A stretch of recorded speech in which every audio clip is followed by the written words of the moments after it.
problem number 2 and the notes, it says, what are the center and the radius of the circle with the equation x minus 16 plus y plus 9 squared equals to 144.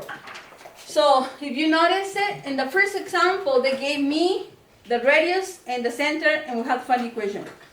And the second example is the other way around. They're giving me the equation, and I have to find from there the center and the radius.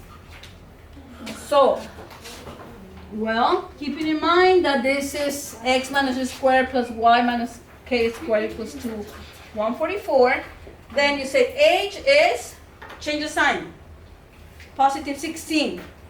K is negative 9, and the center is 16, negative 9. The radius is, get it from there, getting a square root, because once it's there, it's already squared. What you want is the square root of that number to put it here. That's the radius of it. Like I said, it's a very simple figure, the geometric figure that we're going through. Circle is one of the simplest ones. You do the opposites of k of h and k? Yes, the signs, opposite signs. Sometimes if the radius is, for example, 5 or 6, you get a square root of 5, it's going to give you 2 point something. So don't use decimals, just leave it indicated, radical 5, that'll be the radius. Okay? For number 3, and that is in the older form. If I give you the problem number 3, problem number 4 in a separate part, because I didn't have enough room to show you the work there. You have x squared. They're giving you the equation again, and they want you to find the center and the radius. So, but in this case, the equation is not in a standard form. See, this is not in a standard form. We have to put it in the standard form in order to read the center and the radius. So the process is completing the square. See how x squared plus y squared plus 8x minus 10y equals 8? So that is not in a standard form.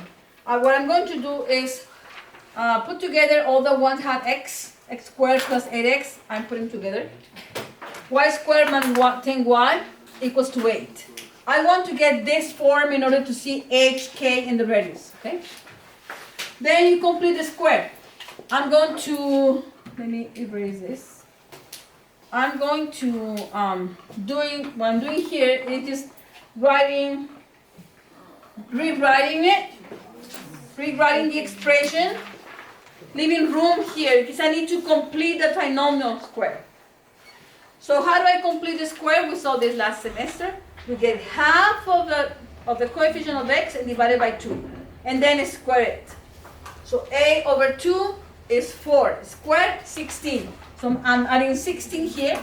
But also in the other side of the equation, because you have, this is equal sign, you have to keep it the same. Then half of 10 is 5. Squared is 25. So I need 25 here and also in the other side. Then we're going to factor this part, this trinomial. Factors of 16 that are 8, 4 and 4. So x plus 4, x plus 4. Factors of 25 that are negative 10, negative 5, and negative 5. Then rewrite this as x plus 4 squared.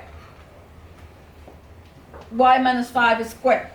So the center of the circle is negative 4, positive 5.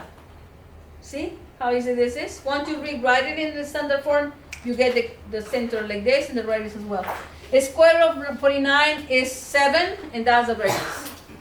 So this is a process that is called completing the square, and it's a very important part because it is going to be in the AC merit, and it is going to be in the midterm. One problem like this one, when you have to complete the squares to read the center and the radius. Okay?